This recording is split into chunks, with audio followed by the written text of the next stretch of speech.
Today happens to be Adi Shankara's Jayanti. Well, this Yoga Rotova, what you just chanted, is his making. An incredibly effervescent and energetic man crisscrossed this nation barefoot in those days. By the time he was 32, he went up and down 3 times, I think, and also east to west, and established spiritual process in his own way. A bit too missionary-like for my liking, but probably those were the compulsions of those times, and that's how he expressed himself. And he left at the age of 32. From the age of 12 to 32, 20 years, he was on a mission. A man, an incredible man of phenomenal capabilities, almost superhuman in his intellect, and re-established the spiritual process in this culture a little over 1,000 years ago, and still is immensely valued. If he was anywhere else in the world, a man like this, around him a whole religion would have grown. But because in this culture there was no such thing about growing a religion around any human being, even when Shiva came, Rama came, Krishna came, a religion did not grow around them. They became a part of the culture that was already there. So this has always been the way. So Shankara also became a part of this culture as one more luminary, but not the source of everything. That kind of attitude never existed in this culture. Fortunately, it still doesn't. But Shankara did some incredible things. As an intellect, if people don't understand the other dimensions of what he did, as an intellectual person, there's rarely been another human being on the planet of his intellectual capability. His scholarship, by the time he was 12 years of age, was so phenomenal that there was literally nobody in the entire length and breadth of this country who could debate with him or make a point to him. He always came out on the tops. So his entire life, the way he went about spreading his message is calling people for debates. Debates that will run for weeks on end. And in these 20 years, he did not lose a single debate. So today is his Jayanti, which means his birth anniversary.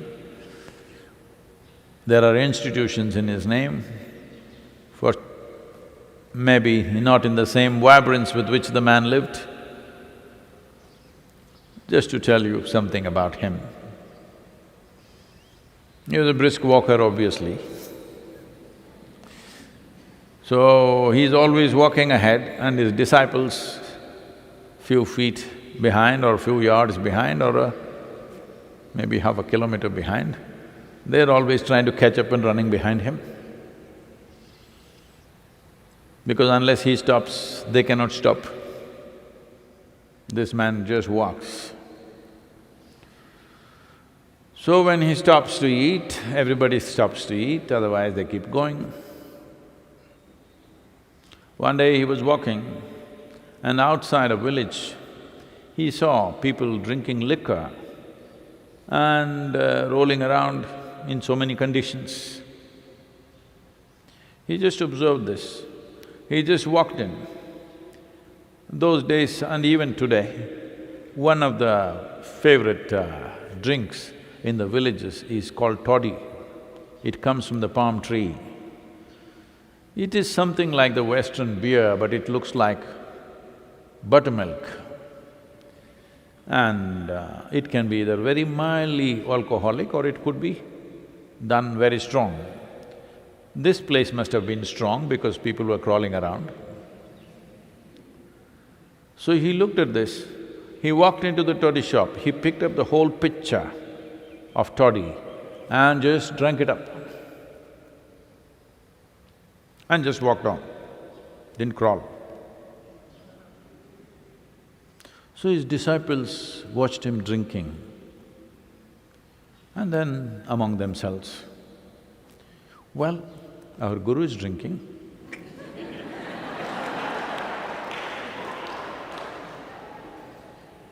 There is no need even to ask him anymore because he set the example. When he walks, we walk, when he eats, we eat, whatever he does, we do. Now he drank, next village, we must drink. They were making up their minds among themselves. So next village came, he was walking through and there he saw a blacksmith who was doing some work with molten iron, steel melted down. He went, picked it up and drank it and walked on.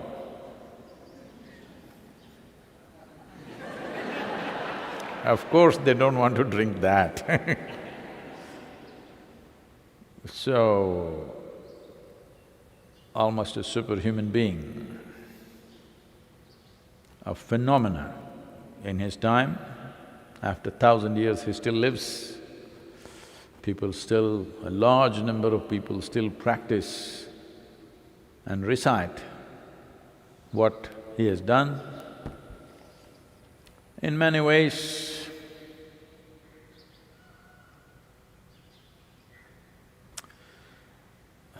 well, I don't take from those traditions, but it is very much like that. He wrote something called as Saundarya Lahari. That means eulogizing the phenomenal beauty of creation, the power and beauty of creation.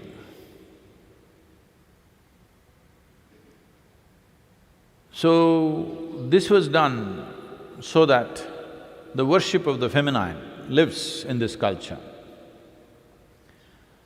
When we were consecrating Bhairavi, certain things happened and certain people were drawn to this and they came and they attended the consecration. After that they came and said, Sadhguru, what you are doing here is exactly what's written in the Saundarya Lahari. I said, well, I never read that because I don't have that kind of thing. My thing is only to close my eyes. When I want to know something, close my eyes. I can't read and get something. Otherwise, I would have been a professor by now.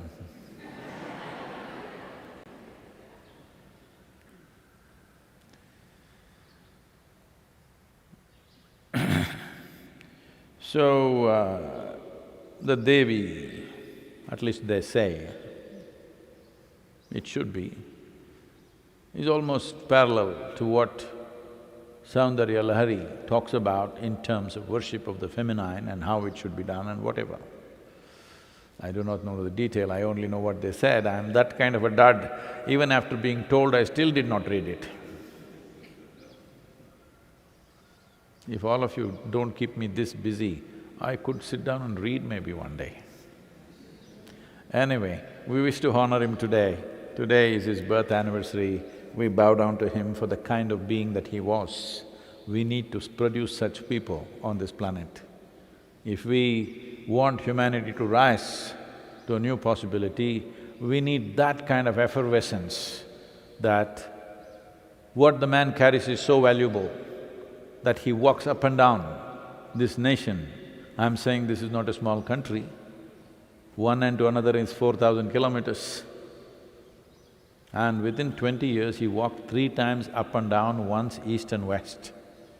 That's not a small thing. and all along producing literature. After walking the entire day, probably he sits in the night and writes these thousands of pages that he produced. Most incredible control over language and a phenomenal expression of a very profound wisdom. So we need to produce people like that. I'm looking forward. Please. This question is from Shweta. You often say that no one dies suddenly. The process of death begins at birth and is completed one day. You also say that as we grow old, our aliveness need not decrease. Since we know that both the physical strength and mental alertness do decline after a certain age, how should we understand that quality of aliveness that does not decrease as we grow old? I have only experienced this aliveness in my meditativeness, when it manifests as stillness. Is that the aliveness you refer to, or is there something else? Is this Shweta talking about me? Am I becoming dim? Hello? Those of you who've seen me for 10, 15 years, am I becoming dim? No, she's saying with age you will become dim.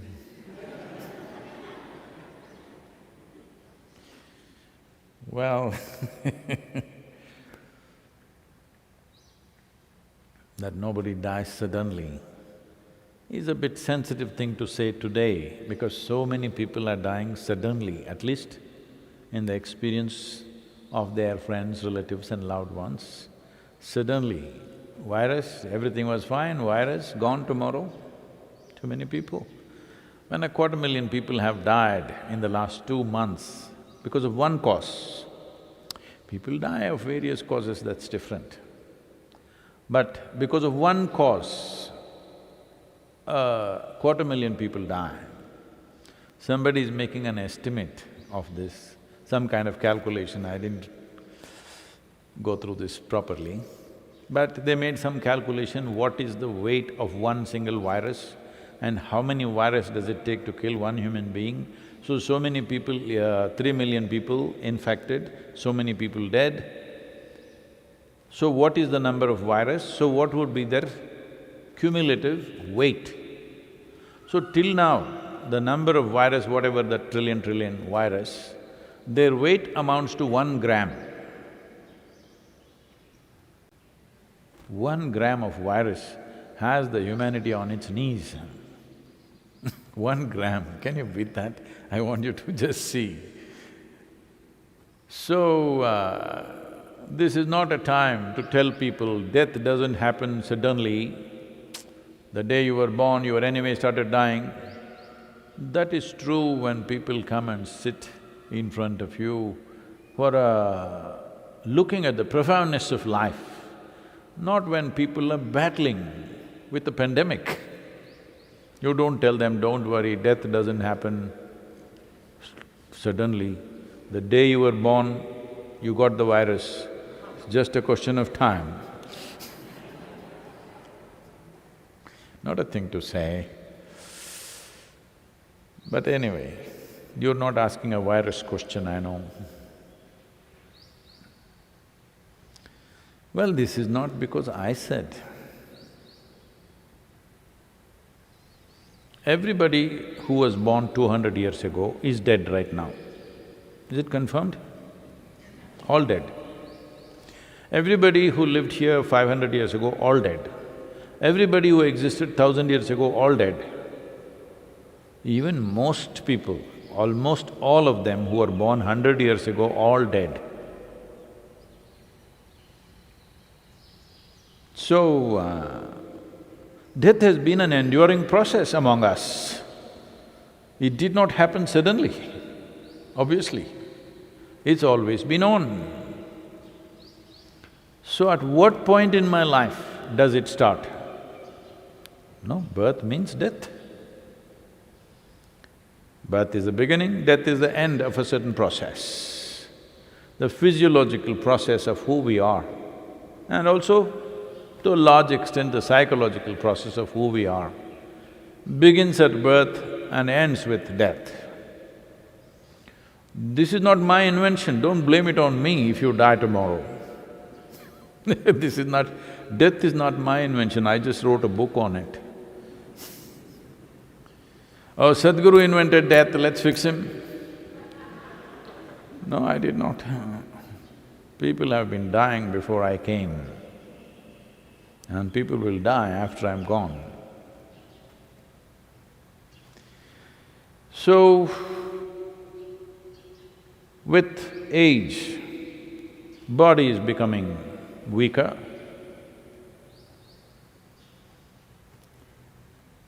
Physical energies also become more feeble. Well, your eyes may become little dim, hearing may go little like that, depends how long you live. Virus willing, you may live long. See where we have come from, God willing to virus willing. So, depending upon how long you live, definitely your faculties will go down. But aliveness is not about that.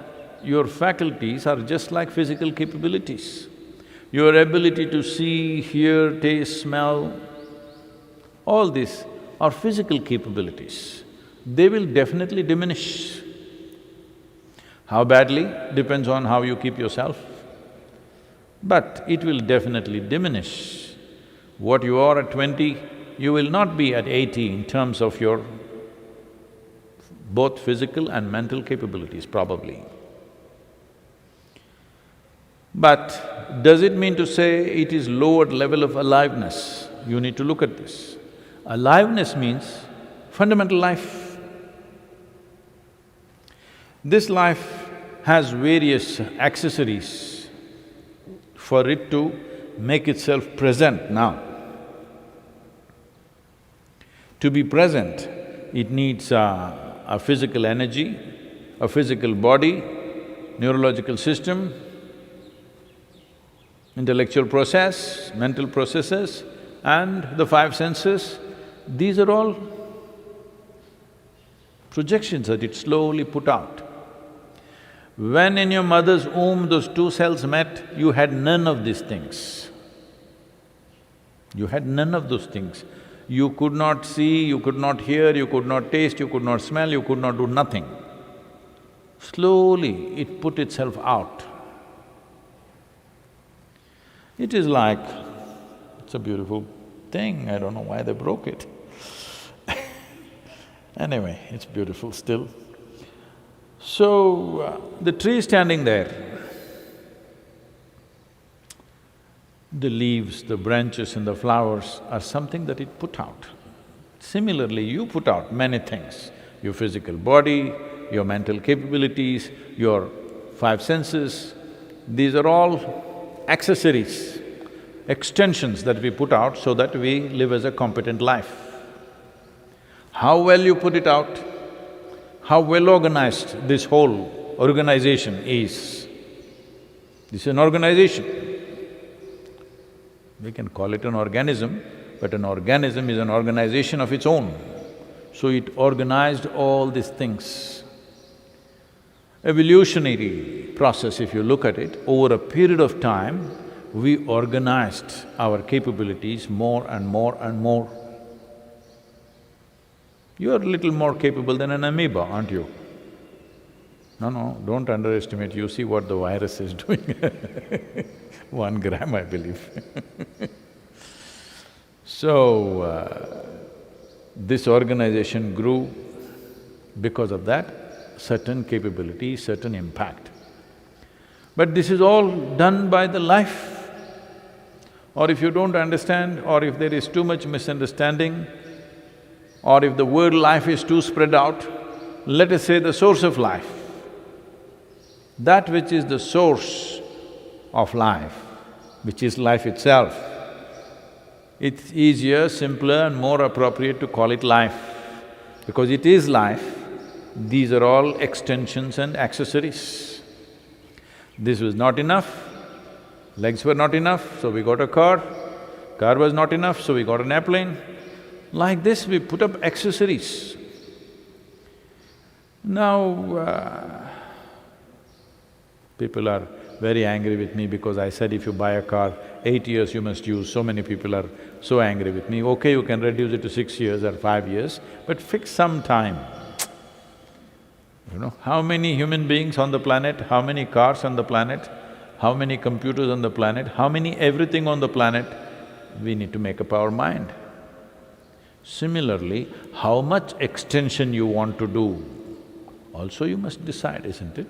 All of you decided what is your topmost weight you will go to? Hello? Yes, you must decide. I have stayed the same till since I was 19 years of age, I'm still the same weight. This damn gravity, what was all on my shoulders, slowly, because of gravity, little nah, it's a gravitational pull.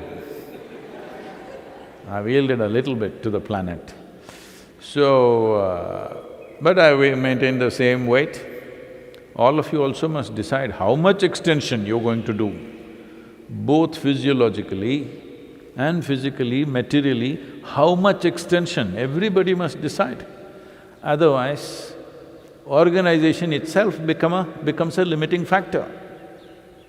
Your very organization becomes a terribly limiting factor.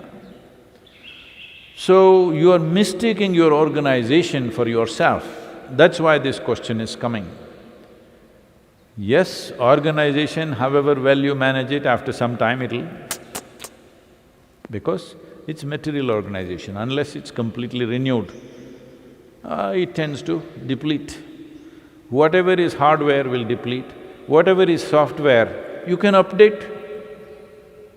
The whole karmic process is about this, that if you wish, spiritual process is just about updating your karma so that you take newer and newer karma which is in the stock. Normal people, see, I'm calling them normal because they're majority, I also want to be safe. I'm saying idiotic people, that's what I mean by normal.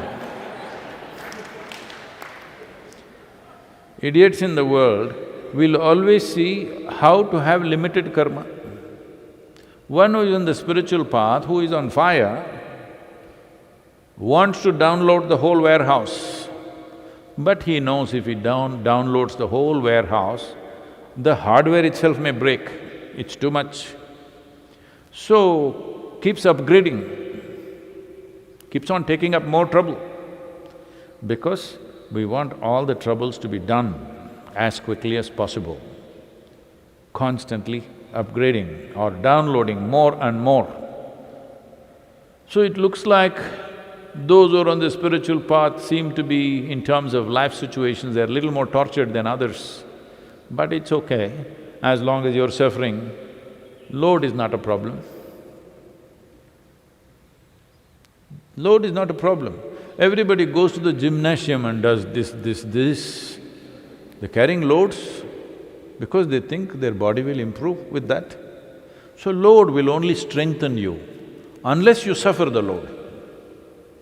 If you're suffering the load, then it's a problem. The problem is not with the load, the problem is that you are a suffering creature. If you are not suffering, what is the problem with the load? You will become very strong. There is a beautiful parable in the yogic culture. That is, it once happened,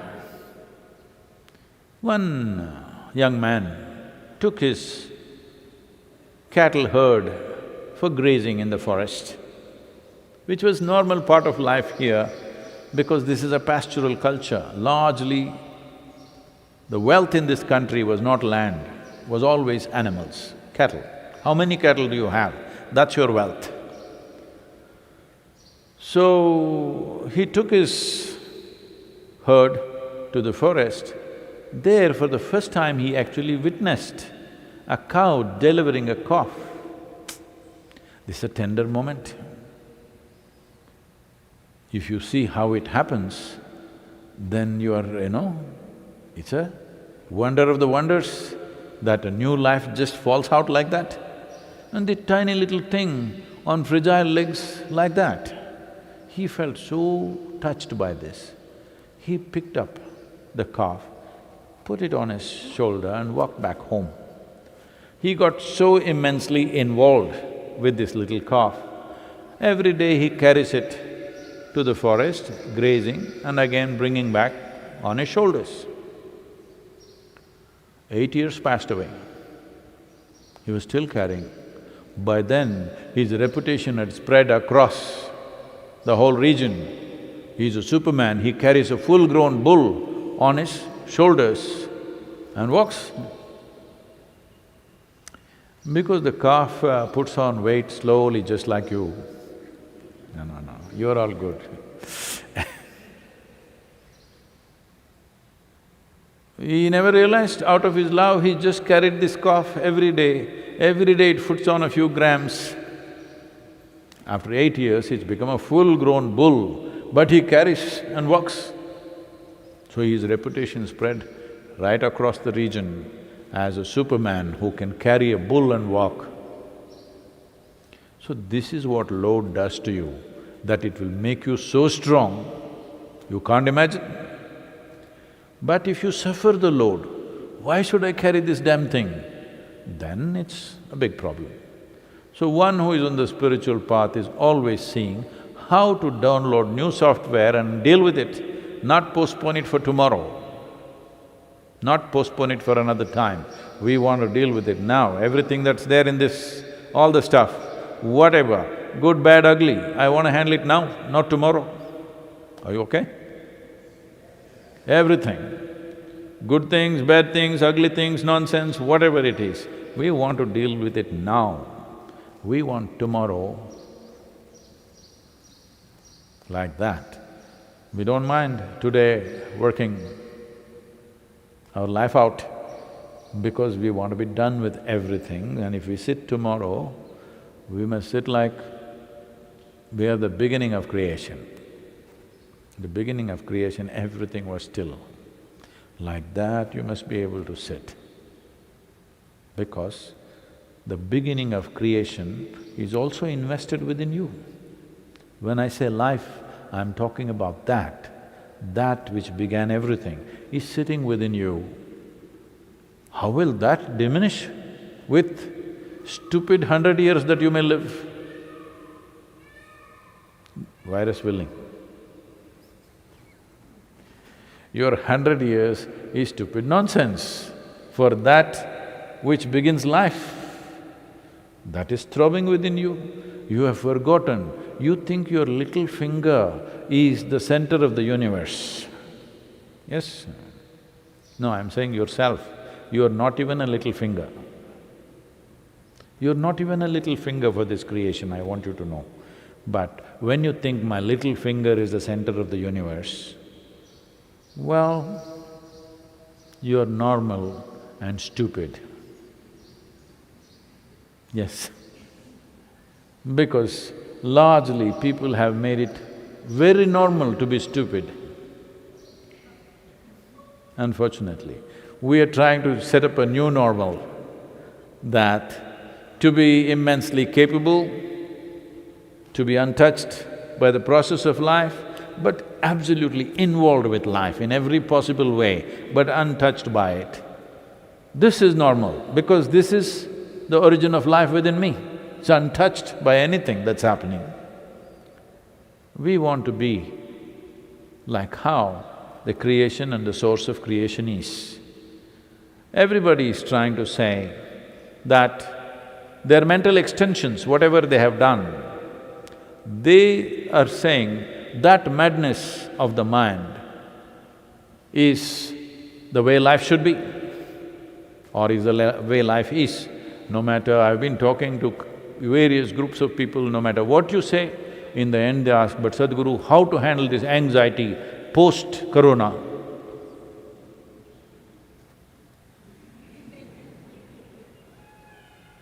So, you're also asking me the same question. First of all, you accused me that I invented death. I only wrote a book. You must read it because it handles certain aspects which are inevitable in everybody's life. If you approach it with ignorance, you will deal with it one way. If you are little pre-informed about certain things, you can deal with it little more consciously and well. If you don't live well, at least I want you to die in style, that's all I'm saying. If you live really well, fantastic. Right now, our idea of living well needs to be hugely modified. Because when we say somebody is living well, that means they are wearing 5 kilograms of gold and one diamond is stuck in their head so that in their forehead so that their third eye cannot open, it's damaged.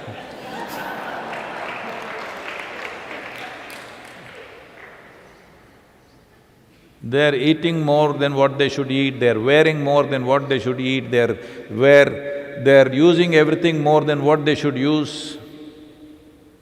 No, that is not living well. Living well means if you sit here, if you pay enough attention, you are the very source of creation. This is living well. It's my wish and my blessings. You must know this.